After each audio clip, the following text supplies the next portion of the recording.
اچھا شہیر بھائی، امریکن صدر نے ایک بیان دیا ہے کہ پاکستان جو ہے وہ ایک خطرناک ممالک میں ہے اور پاکستان کا جو جوہری ہتھیار ہیں وہ محفوظ ہاتھوں میں نہیں ہے.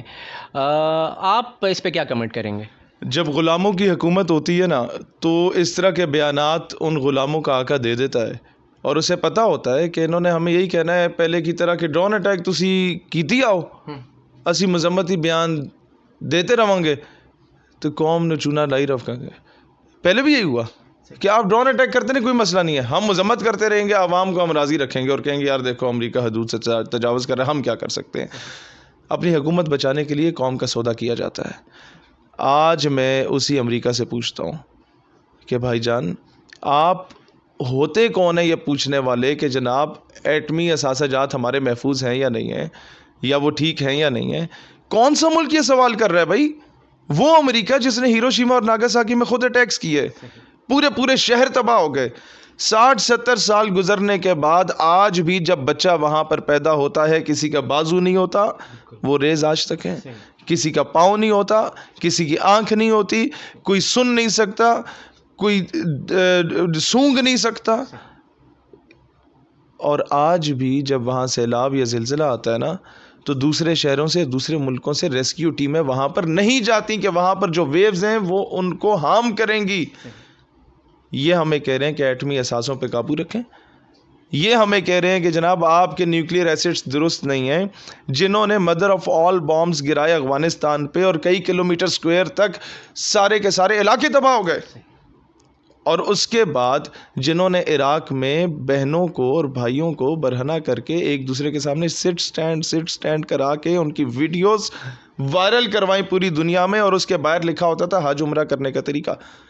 جب لوگ وہ سیڑھیاں ڈالا کرتے تھے تو آگے یہ ہوتا تھا، اور اس طریقے سے مسلم ممالک میں نشان عبرت بنے ہیں کہ کوئی ان کے خلاف بولے گا تو یہ کچھ ہوگا. نشان عبرت بنانے کے لیے ساروں کو مار دیا. عافیہ صدیقی کو آج تک زندہ رکھا ہوا ہے کہ تم چون چرا کرو گے تو جناب تمہاری قوم کی عزت یہ پڑی ہوئی ہے. نشان عبرت بنانے کے لیے کوئی ذرا سی بات کرنے جوگا ہو تو صحیح ہے. ایمل کانسی کے ساتھ کیا کرتے ہیں یہ؟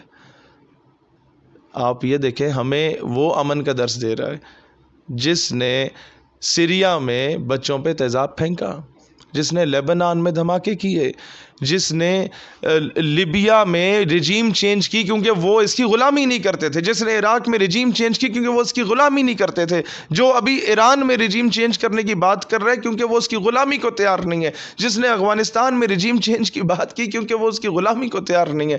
جو غلامی کو تیار نہیں ہوتا یا رجیم چینج کر دو یا اس پہ بمباری شروع کر دو. اب یہ گلف کی طرف بڑھ رہے ہیں. اور اس کے بعد میں آپ لوگوں سے عرض کرنا چاہتا ہوں، دیکھیں پاکستان میں آج پاکستان کو سٹرونگ جواب دینے کی ضرورت ہے، اور ہمیں یہ سمجھنے کی یہ شہباز شریف صاحب کو سمجھنے کی ضرورت ہے جو اتنے کانفیڈنس کے ساتھ بیٹھے ہوئے ہیں نا آج کہ ہمارے پیچھے امریکہ ہے، ہمیں کوئی کچھ نہیں کہہ سکتا. او بھائی، امریکہ نے یوکرین کو آگے لگایا اور کہا کہ روس کے اگینسٹ ہم تمہیں سپورٹ کریں گے اور نیٹو کے اندر تمہیں داخل کر لیتے ہیں. وہ یوکرین مان گیا. رشیا سے بار بار منع کرتا رہا کہ بندے کا پتر بن جا، وہ بندے کا پتر نہیں بنا. اور رشیا نے جب اب چڑھائی کی یوکرین پہ تو امریکہ پیچھے بیٹھ کے صرف مذمتی بیان دے رہا ہے. یوکرین بیچارہ وہاں ذلیل و خوار ہو چکا ہے، اس کا سب کچھ تباہ ہو چکا ہے.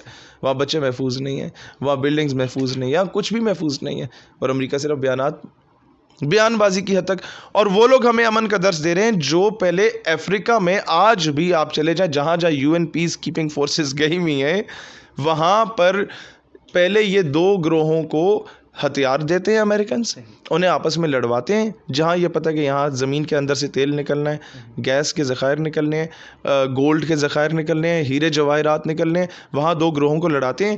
پھر امن کے قیام کے لیے یہ وہاں پر دفع ہوتے ہیں. پھر وہاں پر یہ دوسرے ملکوں کی پیس کیپنگ فورسز کو کہتے ہیں کہ آپ یہاں صرف سیکیورٹی کریں گے، اندر جو کچھ کرنا ہے ہم نے کرنا ہے. وہاں ریگنگ شیگنگ کر کے سارا سونے ہیرے جواہرات یا جو آئل اینڈ گیس ہوتا ہے وہ نکال کے ان کے انجینئرز لے جاتے ہیں اپنے ملک میں. اور اس طریقے سے آج بھی ہماری جو فزیک ہے نا، اسے ڈیوائڈڈ بائی 3 کرو تو ایک پسلی جتنے ہوتے ہیں افریقن بچے، وہ بیچارے ننگے ہیں، وہ بیچارے بھوک کو ترس رہے ہیں، ان کے جسموں میں سوراخ ہو گئے ہیں، کیڑے انہیں کھا رہے ہیں، اور وہ پتے کھانے پہ مجبور ہو گئے ہیں. وہ امیر ترین ممالک ہیں، سونے کی چڑی ہے افریقن کنٹریز، ان کا سارا سونا ہیرا جواہرات یہ لوٹ کے چلے گئے. یہ آ کے آج ہمیں امن کا درس دے رہے ہیں. یہ آج آ کے ہمیں بتا رہے ہیں کہ جناب آپ نے پرامن رہنے. دیکھیں جی ہم ایک غیرت مند قوم ہے, آج ہمیں اسٹرانگ جواب دینا ہوگا. 2-4 ہفتے کے لیے امریکی سفیر کو کہنا ہوگا کہ جناب آپ تشریف لے جائیں ذرا, اور جا کے ذرا ہوا شوا لگوائیں امریکہ میں, تاکہ دنیا کو پیغام جائے یار یہ آج ایک خود مختار قوم ہے, یہ ایک آزاد قوم ہے, یہ واقعی آزاد ہو چکی ہے. یہ ریاست وہ ریاست ہے جس کے پاس جب ٹیکنالوجی نہیں ہوتی تھی, جب ہتھیار نہیں ہوتے تھے, تو اس ریاست کے لوگوں نے چونڈا کی جنگ میں, 65 کی جنگ میں C-130 جس میں سامان لوڈ کر کے جاتے ہیں اس میں بم رکھے تھے, اور اس کا دروازہ کھول کے اوپر سے ہاتھوں سے بم پھینک رہے تھے انڈین ٹینکوں پہ, اور چونڈا سیالکوٹ جو ہے انڈین ٹینکوں کا قبرستان ہو گیا. اور جب وہ جہاز کا فیول ختم ہو گیا تو ہمارے لوگوں نے, ماؤں نے ایسے بچے بھی پیدا کیے تھے جو جسموں سے بم باندھ کے ٹینکوں پہ کود پڑتے تھے. اب تو ہم ایٹمی قوت ہیں, اب تو بھائی ہماری ملٹری بہت اسٹرانگ ہو چکی ہے. اب تو دنیا کو اگر پاکستان کھٹکتا ہے تو اس لیے کھٹکتا ہے کہ دنیا کی واحد مسلم ریاست ہے جو ایٹمک ہتھیار رکھتی ہے, اس لیے یہ کبھی بھی آپ کو ایکسیپٹ نہیں کریں گے. لہٰذا کبھی بھی ان کی ہڈی چکنے کے لیے دم نہ ہلائے ہمارا کوئی بھی حاکم وقت, وہ خود بھی ذلیل ہوگا اور قوم بھی ذلیل ہوگی. تھینک یو سو مچ. جزاک اللہ.